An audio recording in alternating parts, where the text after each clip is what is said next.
Hey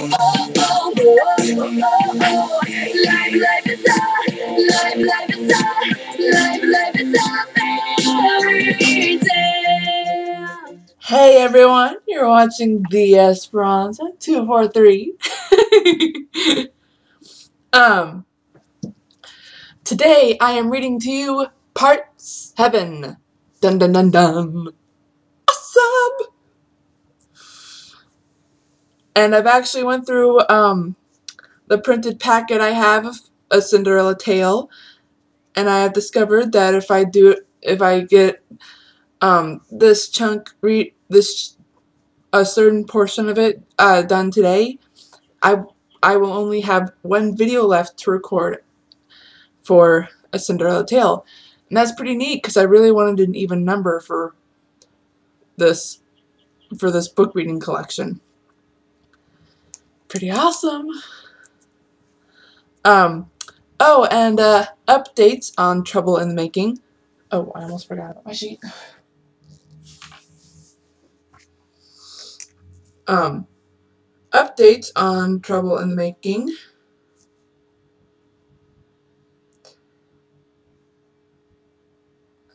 I am now over 100 pages. Typed pages. And, I think, I forgot, I gotta check. I already forgot, which chapter I'm working on. Because every now and then I go over other chapters just to make sure everything's to my liking and makes sense, has enough emotion, or make sure it doesn't have too much emotion. Sometimes it does. Okay, that was weird. I wouldn't be surprised if I scared you right there. What chapter? Whoops. I'm still on first narration? Yeah, I'm still on first narration. What's chapter 13? Excluding the prologue. Including the prologue, I'm on chapter 14. But I'm doing it as the typed words say, so I'm on chapter 13.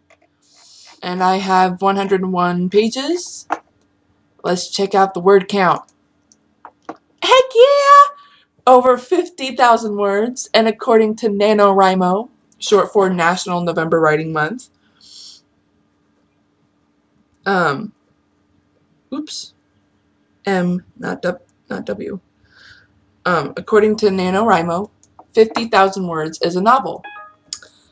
But I've learned, anyways, but according to what I've learned from some of my writing buddies, my region area of writing buddies, from NaNoWriMo, I should say,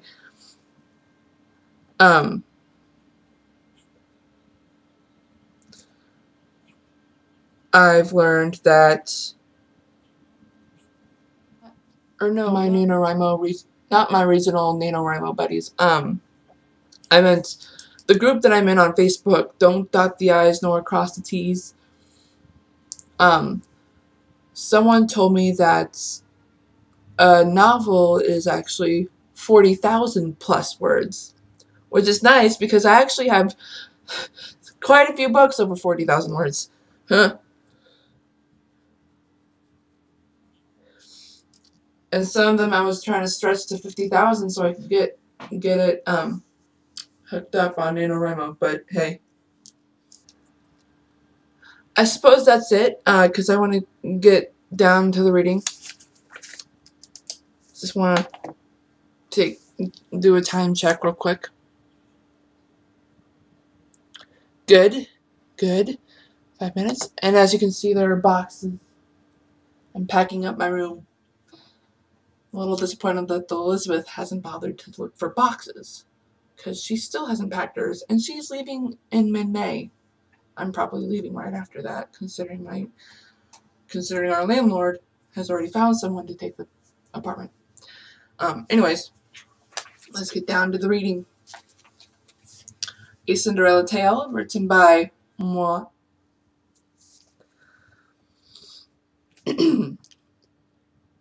What do you suppose? Sterling asked sweetly.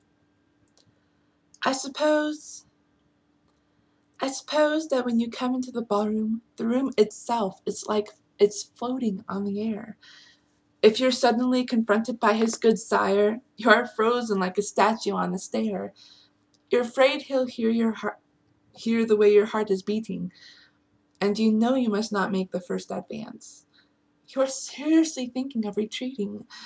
Then you seem to hear him asking you to dance. She twirled 2 times, despite her hurt ankle, and walked back toward her stepfamily. How would you know if that happened? Cornelius asked, almost hotly.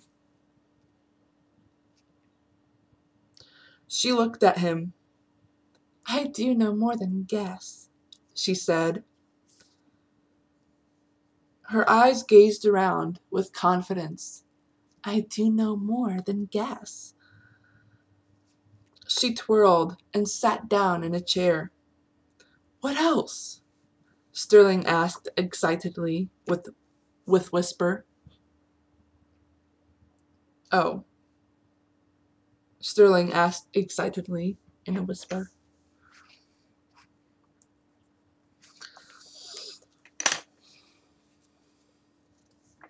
With a whisper. Sorry, I'm just a little confused of how I worded that. When you dance with him, you whirl around so that your feet never touch the floor. It makes you feel like you weigh nothing at all. She looked at her stepfamily and blushed. They looked at her in bewilderment. They couldn't figure out if she imagined all that or if she actually went to the ball. It was quiet for some time. I don't know about you, but I'm exhausted, Agatha said. She looked at a grandfather clock in the room. Her eyes widened. I am going to bed. You boys should do the same. She got out of her seat and walked upstairs, as did Cornelius and Sterling.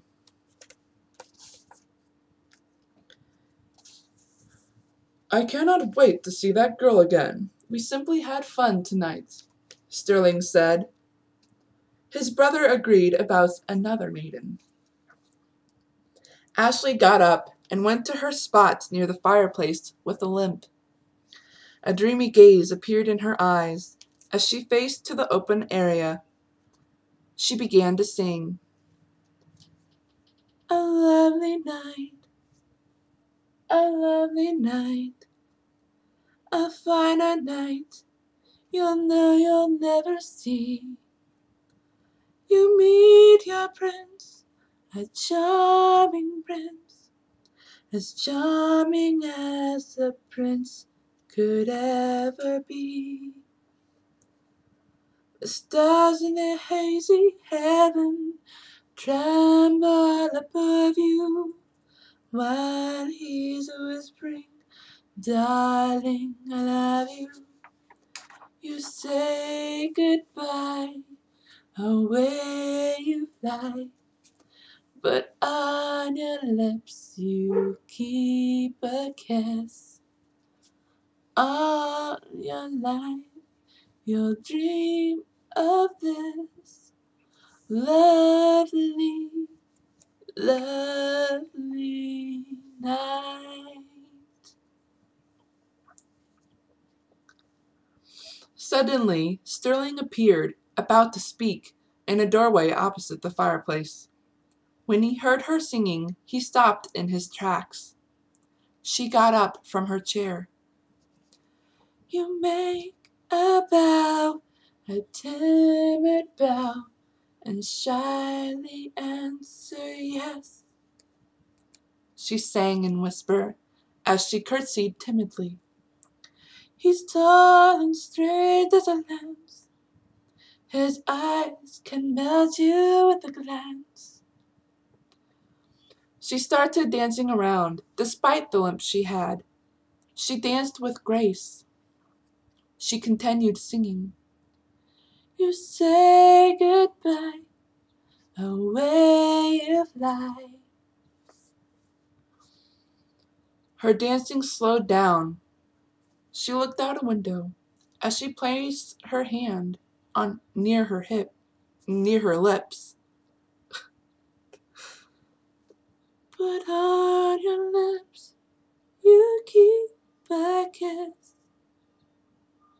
All your life, you'll dream of this.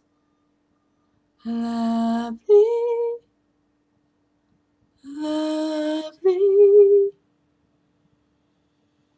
lovely night. Sterling's eyes widened with understanding and excitement.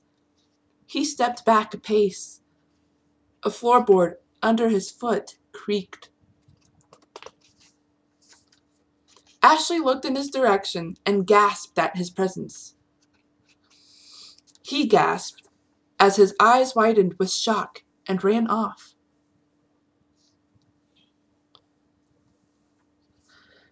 It was morning after the sun had risen, and almost everyone at Sir Edric's house was moving about.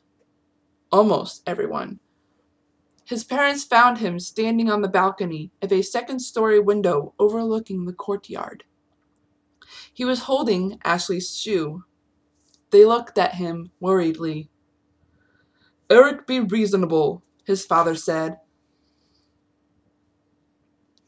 No one has seen her before. No one would know where to look. He looked at his wife. She saw his look. Come eat breakfast with us, dear. No, Edric said. I shall not eat or sleep until I find her.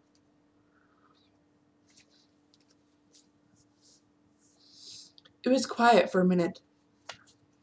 His mother walked up to him. How can you be certain she is the one? She paused to think. Do you think she wants to be found? Edric turned quickly toward her with a hurt look. I should hope so, he whispered hoarsely. What is so special about her? She is not like any girl I have met. He paused. We have much in common. Her eyes, her face. He longed to look at her again. Do you love her because she's beautiful? Or is she beautiful because you love her? Are you making believe you see her? A girl too lovely to be true?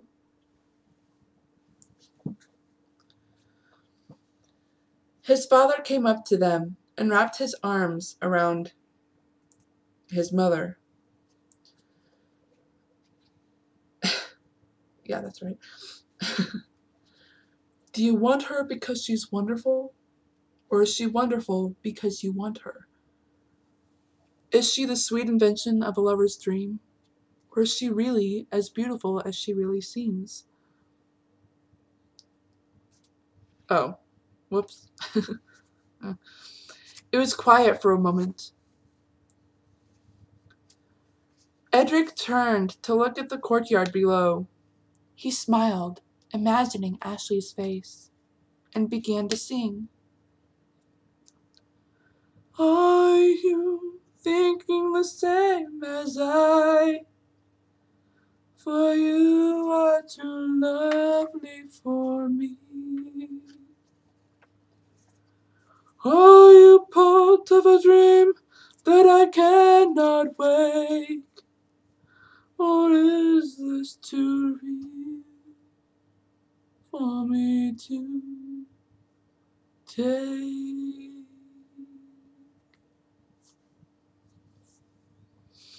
He looked back at his parents with his wide smile. I will find her. I know it, he said. "When I do, I intend to marry her." "We knew nothing about her before last night, and we don't know anything about her now," his father told him. "How are you going to find her?" Edric showed them the unique shoe. "This is hers. She must have left it by accident, and I intend to return it. From one end of the city to the other, I'll find her." He rushed off, leaving his parents happy and himself with excitement. "Kumar, I need you!"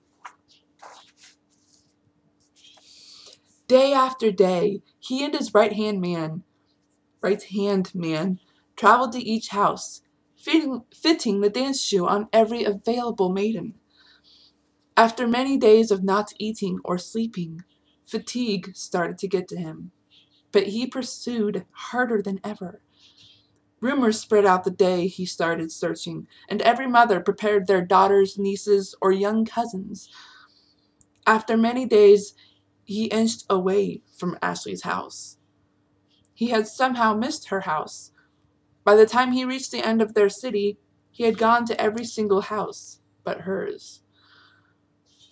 On the last day of travel back to his home, he spotted a house he didn't recognize. He dismounted from his horse and knocked on the door. Luckily, Cordelia decided to visit her father and uncle that day. When Sir Edric knocked on the door, Cornelius rushed to answer it. Agatha kept Ashley busy and furthest away from the parlor. Or was it the drawing room? Agatha kept Ashley busy and furthest away from the drawing room, where she and Cornelius wanted the good sire to fit the shoe on Cordelia. Cordelia rolled her eyes when she heard the idea.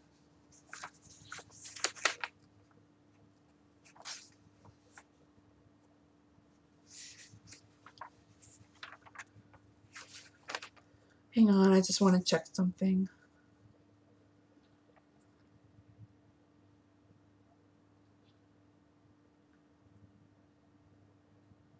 Oh yeah, drawing room. Okay. I was right. His friend... Oh, whoops. Cordelia rolled her eyes when she heard that idea. When she arrived that day, she tried her best to keep her cousin close by. "Good sir, welcome," Cornelius said, giving him a slight bow. "Are there any available women in the house?" he asked curiously. "Yes, there is. Come in, please," he said to Cornelia. He told Sir Edric. The good sire called to his right-hand man to come, and then stepped inside.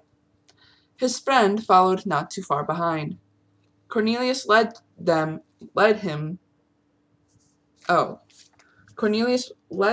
to the drawing room.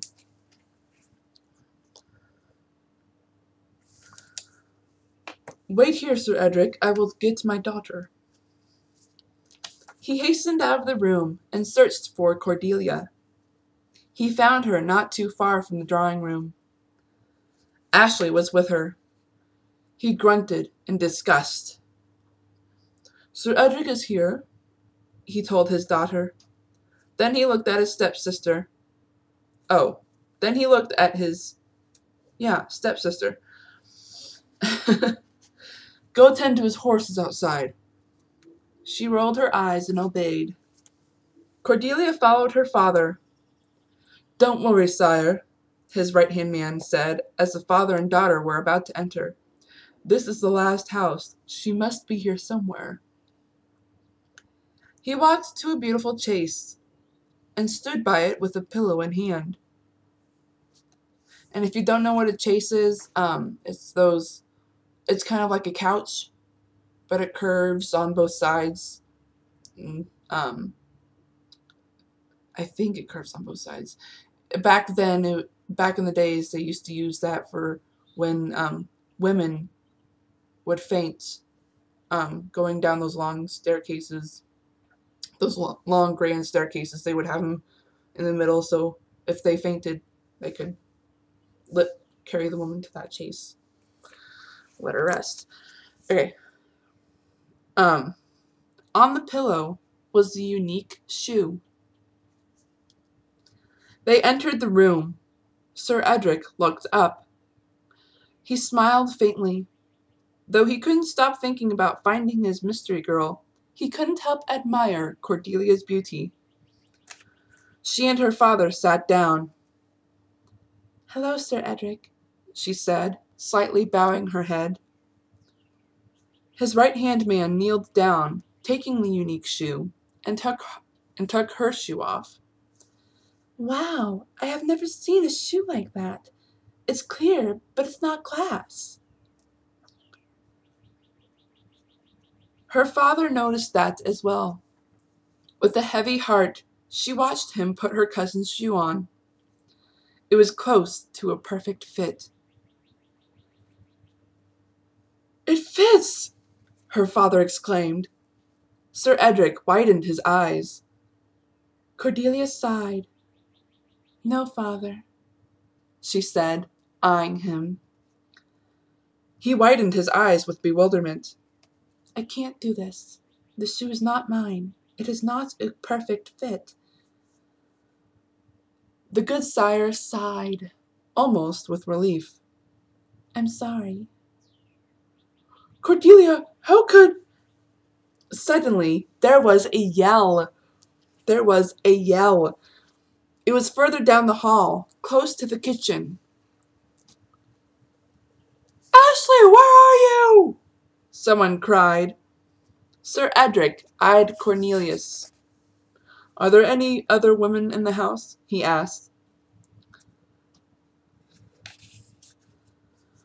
"There is only my mother," her father replied. "That is all."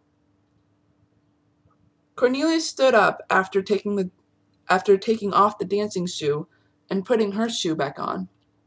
She gave him an upset look. Sterling hastened past the drawing room. "Ashley!" he called out. Cornelius went after his brother and grabbed his arm. "Sterling, what are you doing?" he hissed. "Let us find out what is going on," Sir Edric said. His right-hand man took the unique shoe and pillow and followed him. Cordelia went the other direction. "Grandma, you need to see this," she cried out. Agatha appeared right behind her. Cordelia turned and gasped at her appearance. "Why did you do that?" she hissed. "It doesn't matter. You need to stop him," Cordelia said vaguely. Her grandmother widened her eyes. They rushed out the front door. I am fine, thank you," someone said shakily. "I didn't know Hester would do that. He's really quite friendly," Sir Edric told her. "He probably had the same thing happen to him before," Ashley replied. He became confused for a moment, trying to remember. Then he gasped. "I remember you," he whispered. He paused to recollect everything.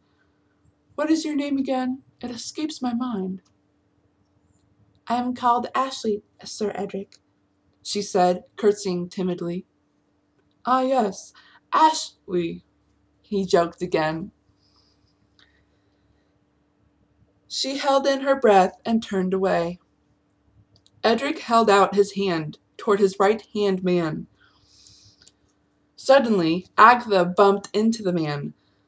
The dancing shoe on the pillow fell on the ground. She stepped forward a few times, stepping on it. With her slightly plump body, her stepmother broke the dancing shoe into pieces. Sir Edric heard the commotion and turned. He gasped when he saw the broken pieces. Ashley turned to see what had happened. When she saw the broken shoe, her heart gave out. She slumped onto her knees, watching the good sire kneeling down and touching the broken pieces. She lowered her head. Then she remembered something. She had placed the other shoe in her waist apron, should Sir Edric ever come to her house. She put her hand in the big pocket of her apron and pulled it out. Sterling gasped. "I knew it," he hissed. Cornelius looked at him, and then looked in the direction he was looking. He gasped as well. "No, it cannot be," he whispered. The right-hand man was surprised to see Ashley holding the other shoe. "Edric, look," he whispered to him. Edric turned toward her. He was pleasantly surprised. He walked up to her as she stood up. He kneeled after taking the dancing shoe. She slipped her foot out of her shoe and held it out for him. He slipped the shoe on. He smiled at the perfect fit. "No!" Agatha and Cornelius cried. She ran up to them and pushed Ashley to make her fall. Then she pulled the shoe off and smashed it with her weight. Her stepdaughter cried in pain. Ashley's heart fell heavy and was pounding. Ashley's heart fell heavy and was pounding in her ears. Tears formed in her eyes. She tried reaching for her ankle. "Contain yourself, madam," Sir Edric told the woman, facing her. Then he came up to his beloved and placed a hand on her face. "Are you well?" he whispered. She shook her head. "What hurts?" "My ankle. I hurt it the night of the ball," she whispered with pain. He looked her in the eyes dearly and kissed her on the lips. The pain in her ankle slightly decreased.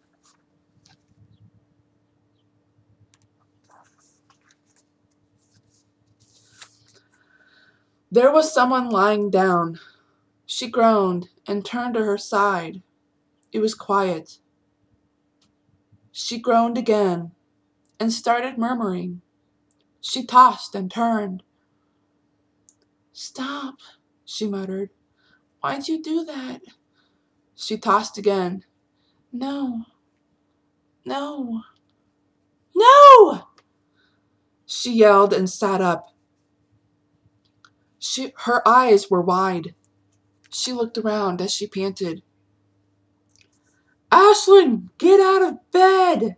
someone cried. "You're going to be late!" And that is where I'm going to stop.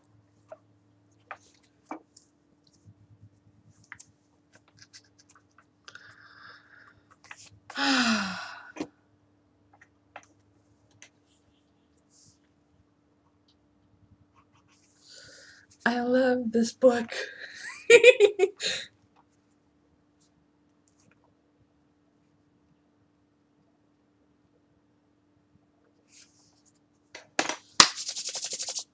Oh yeah! Woo! Time check. Aww. Are you serious?